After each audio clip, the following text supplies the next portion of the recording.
warahmatullahi wabarakatuh. Hello, I am Andini. Talking about English, as a non-native speaker, you might often find English grammar and structure difficult to understand, especially tenses. Well, English has 16 different tenses, which each of them has different purposes. It's normal if you feel confused. So, in this video, I would like to talk about some common tenses mistakes that non-native speakers make during speaking English or any other activities related to English. Without any further ado, let's get to the lesson. The first one. Look at the sentences. I studying English. This sentence is incorrect because present simple tense uses verb 1 instead of verb ing, and verb ing should be preceded by to be. So the correct sentence is I study English. The second sentence, I am studying English. The sentence is also incorrect. This is related to the previous sentence. The to be should be followed by verb ing or non-verbal words. So the correct sentence is I am studying English. The second mistake. Let's take a look at the sentence. She want to go to the festival. At a glance, it might seem just right, but what does make it incorrect? Well, the word wanna comes from the phrase want to, while in the sentence, the subject is she, means that we have to add as after the verb want, as in the rules of present simple tense. So the correct sentence should be she wants to go to the festival. You can't use wanna because wanna means want to, not wants to. The third mistake. I am boring. This is one of the most common mistakes made by the beginners.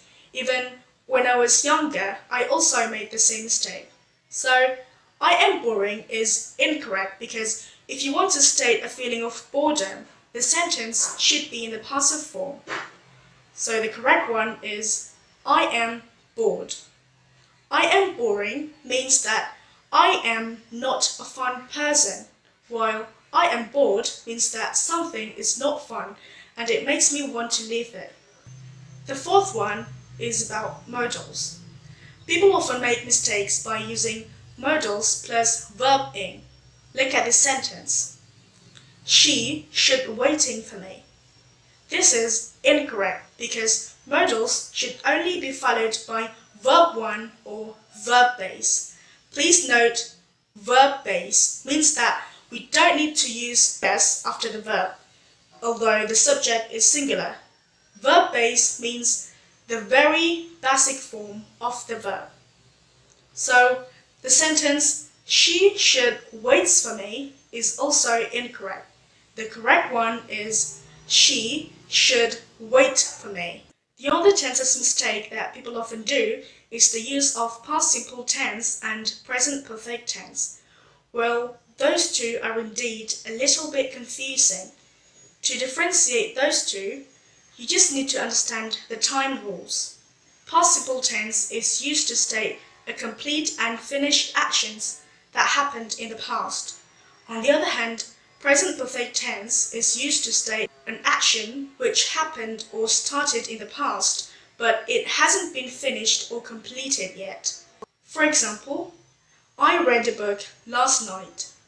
This is in the form of past simple tense. It means that last night I read that book and I finished it. Right now, I am not reading that book. The second sentence, I have read a book since last night. This sentence is in the form of present perfect tense. It means that I started reading that book last night and I haven't finished it yet. So right now, I am still reading that book. See the difference now? So that's all from me. I hope you can understand my explanation and I hope it will be useful and helpful for all of you. I am Andini. Thank you very much for watching. Hi guys, my name is Elyssa, and in this video I'm going to explain about the preposition in English.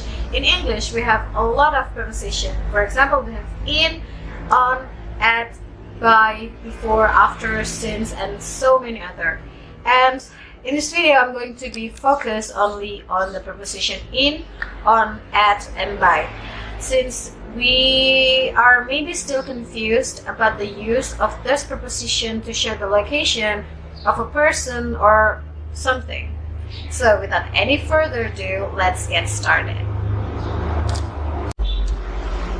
So before we start, I have some example for you guys that you need to keep in mind, that you have to remember, because from that example we can notice the difference of the usage of this preposition. So the examples are: am I in the car? Am I at the car? And am I on the car? Okay? You need to keep that in mind and remember that, so you can understand the difference of each preposition. So the first preposition is in. To use this preposition, you need to have the idea of you are inside something that have clear edges or borders. To start, we can use it for containers or enclosed space. For example, the cake is in the box. She left it on the top drawer. We can know that the cake is in the box means that the cake is inside the box and the box have clear edges that surrounds the cake. And it also works in the second example. It is that she left it in the top drawer. She left the thing and she left it in the top drawer means that the drawer has the clear edges that surrounds the thing that she left. Okay? And then we can use in for buildings and room. My cat is sleeping in my room. He is in the library. And from this example, we can know that the cat sleeping in the room, that the room has the walls, the roof, the window, or the floor that surrounds the cat in all edges, from the top, the bottom, and the sides. And also, he is in the library means that he is inside the library that has walls, also that has roof and floor and window that surrounds him in all edges. But sometimes the edges of these things are not so clear. For example, for areas, regions, or cities. So for example, I grew up in London. A lot of people swimming in the lake. I filmed this video in Sidoarjo. So in those examples, we can know that even though the place, the area, the city doesn't have any clear edges, but we know that they have border. Okay, that's why we can use in. And then we can use in for group of people. For example, she works in the finance team. It means that she is surrounded by people. And then the last is we can use in for liquids or any other substances. There are a lot of sugar in soft drinks. There are chilies in that sauce. So it means that the word in, the preposition in this example, shows what the liquid or the substances contains of. So the next preposition is on. To use this preposition, you have to think about surfaces, especially flat surfaces. It can be the surface of a table, the surface of a chair, the surface of a wall, or anything that has flat surfaces. Including water. Okay, including oceans, river, lake, or anything. So water is included. For example, the phone is on the table. The vase is on the table. The painting is hanging on the wall. what's that in the water? Or I'll take you on the lake. So the example, the face is on the table and the phone is on the table, shows that the face and the phone are on top of the table and the table has flat surfaces. And the example of what's on the water and I'll take you on the lake means that there is something that's floating on the water, and when I say I'll take you on the lake, it means that I'll take you in a boat and the boat is on top of the surface of the water. So the next preposition is at. You use at when you want to refer to a specific place or location. You can use at for public places, shops, address, and also event. And the examples are, let's meet at the bus stop. I had coffee at Helen's. We met him at the party. They live at 14 Eagle Road. So you can use it for, just like what I said before, public places. The bus station is public places. And then they live at 14 Eagle Road shows the address. We met him at the party. At the party shows the events. So that's the use of at. Finally, the last preposition, it is by. You use by when you want to refer to something that is next to other thing, or maybe they're beside that other thing, or near that other thing. For example, she stands by the tree means that the girl or the woman stands next to the tree, or beside the tree, or near the tree. Another example, the shoes are by the stair.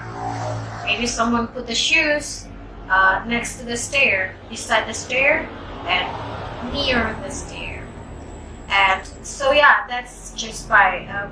It's not really confusing than the previous prepositions in and in, on, at, but yeah, that's it. And I hope you still remember about the very first example that I give you guys in the first part of the video. You still remember it? Yes.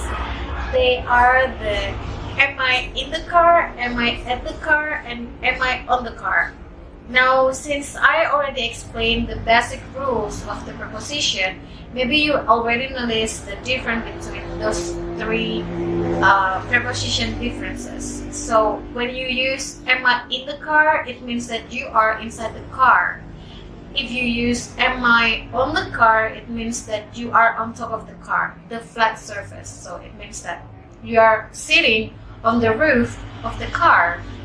And then am I at the car, it means that your position at that time is around the car, not on top of the car and not inside the car, but you are, maybe you can be outside, maybe you can be under the car, maybe, or maybe you can be inside or on the top of the car.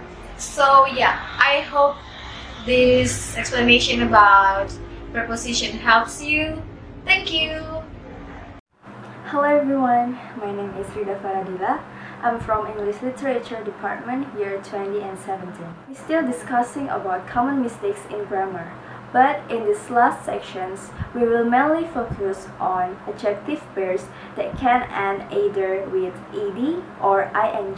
A lot of English adjectives made by verb that ended with ed or ing. For example, exhausted, exhausting, frightened, frightening, annoyed, annoying. Is he bored? Or is he boring? Is she annoyed or is she annoying? This ed and ing called as suffixes. If we put the suffixes with the verb, it will transform into an adjective. And most of us still confused about the difference between each type of adjective, how and when we can use it. So here we are to let you know how to use this type of adjective in today's lessons. Adjective with ing used to describe characteristic of something, person, thing, or situations. For example, it's annoying. This music's so interesting. It's frightening. An adjective with ed used to describe emotions or feeling. It's used to describe people's feelings mostly because we have feelings, and some of animals also have emotions or feelings. But we can't use adjective with ed when we describe the situations or a thing, because they have no feelings. For example, I'm so excited, I feel annoyed, I'm so tired. The music genre is so interesting. That makes me interested and want to hear more. So in here, the music itself is so interesting that makes you feel interested. It interests you. She is annoying. It makes me feel annoyed. So that girl, that woman, it's annoying. She makes you feel annoyed.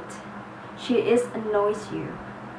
From the example, you can notice that if you feel a temporary feelings or emotions, then you should use the form of adjective with ed.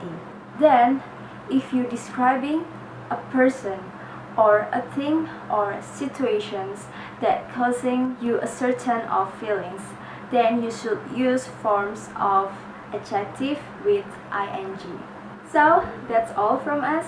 I hope you can get more new knowledge from joining today's lessons, and have a nice day. Thank you. Wassalamualaikum warahmatullahi wabarakatuh.